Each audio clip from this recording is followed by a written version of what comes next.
ایک ایسے صحابی کے بارے میں آپ کو عرض کروں گا جو کہ بہت بہادر، ان کو کہا گیا سیف من سیوف اللہ، اللہ کی تلواروں میں سے ایک تلوار، ابو سلیمان خالد بن ولید رضی اللہ عنہ۔ سفر المظفر 7 ہجری کو آپ نے قبول اسلام کا شرف حاصل کیا۔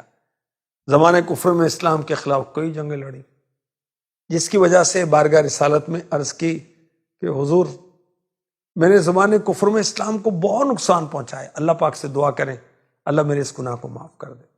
تو آخری نبی مکی مدنی صلی اللہ علیہ وآلہ وسلم نے فرمایا اے خالد، اسلام قبول کرنا پہلے کے سب گناہوں اور غلطیوں کو مٹا دیتا ہے۔ ان کو یہ شرف حاصل ہوا کہ میرے آقا صلی اللہ علیہ وسلم دوسرے ملکوں کے بادشاہوں کو خط جو بھجواتے وہ آپ سے لکھوایا کرتے تھے۔ پیارے آقا علیہ الصلوۃ والسلام نے فرمایا خالد کو تکلیف نہ دو، بے شک خالد اللہ کی تلواروں میں سے ایک تلوار ہے۔ رعب دبدبہ بہت تھا آپ کا نام سن کر دشمن کانپ جاتے تھے۔ جتنی جنگیں لڑی اللہ نے کامیابی دی۔ کامیابی کا راز کیا تھا؟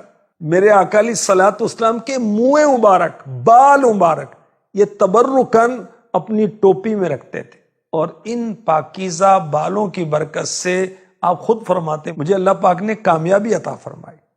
ٹوپی جان سے عزیز تھی کیونکہ اس میں جان سے عزیز آقا صلی اللہ علیہ وسلم کے بال مبارک تشریف فرماتے۔ جنگ یرموک میں آپ کی ٹوپی گم ہو گئی، اب جان کی پرواہ نہیں ہے، آپ ٹوپی تلاش رہے، آخری کا ٹوپی ملی۔ لوگوں نے کہا کہ اتنا گھمسان کا رن تھا، کیسی جنگ ہو رہی تھی اور آپ کو ٹوپی کی فکر تھی؟ فرمایا اس ٹوپی میں پیارے نبی صلی اللہ علیہ وسلم کے مبارک بال تھے، جس لڑائی میں یہ ٹوپی میرے پاس رہی مجھے کامیابی ملی۔ جنگ کے نصرین میں لڑائی کے دوران ایک موقع آیا، آپ اور آپ کے رفقا دشمن کے گھیرے میں آ گئے۔ حضرت رافع رحمۃ اللہ علیہ نے عرض کی ہماری شہادت کا وقت آ چکا۔ کہا اللہ کی قسم سچ کا، میں اپنی ٹوپی ساتھ لانا بھول گیا ہوں۔ اللہ کا کرم کیا ہوا، دوران جنگ آپ کی زوجہ محترمہ نے ٹوپی آپ تک پہنچا دی۔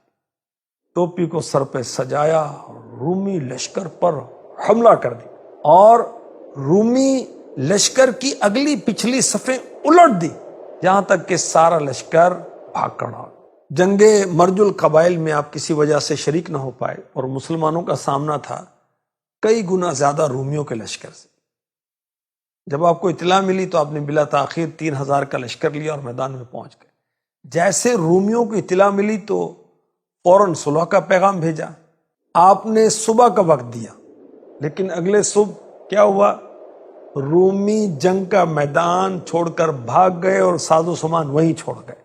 7ویں پشت میں میرے آقا علیہ الصلوۃ والسلام سے جا کر سلسلہ نسب ملتا ہے، صدیق اکبر سے ملتا ہے، حضرت مرہ رحمۃ اللہ علیہ سے۔ آپ کی والدہ کا نام ہے لبابہ صغرا بنت حارث، یہ ام المؤمنین میمونہ رضی اللہ تعالی عنہا کی حقیقی بہن ہے۔ تو یوں پیارے آقا علیہ الصلوۃ والسلام رشتے میں ان کے سگے خالو لگتے ہیں۔ فاروق اعظم رضی اللہ تعالی عنہ کے دور خلافت کے 5ویں یا 6ٹھے سال آپ نے وصال فرمایا۔ شہادت کی امید پر ساری زندگی میدان جنگ میں گزاری، لیکن وفات آپ کی بستر پر ہوئی۔ فرمایا کرتے میں فلاں فلاں جنگوں میں حاضر رہا، میرے جسم میں ایک ہاتھ بھی ایسی جگہ نہیں جہاں تیر تلوار یا نیزے نہ لگے ہوں۔ میں بستر پر ہی رہ کر دنیا سے جا رہا ہوں، البتہ میں بزدلی کی نیند نہیں سو رہا۔ حضرت خالد بن ولید رضی اللہ تعالی عنہ نے وراثت میں ایک غلام چھوڑا، ایک گھوڑا اور چند ہتھیار، اس کے علاوہ کچھ بھی نہیں۔ اللہ پاک ان پر کروڑوں رحمتیں ہوں اور ان کے صدقے ہماری بے حساب بخشش ہو۔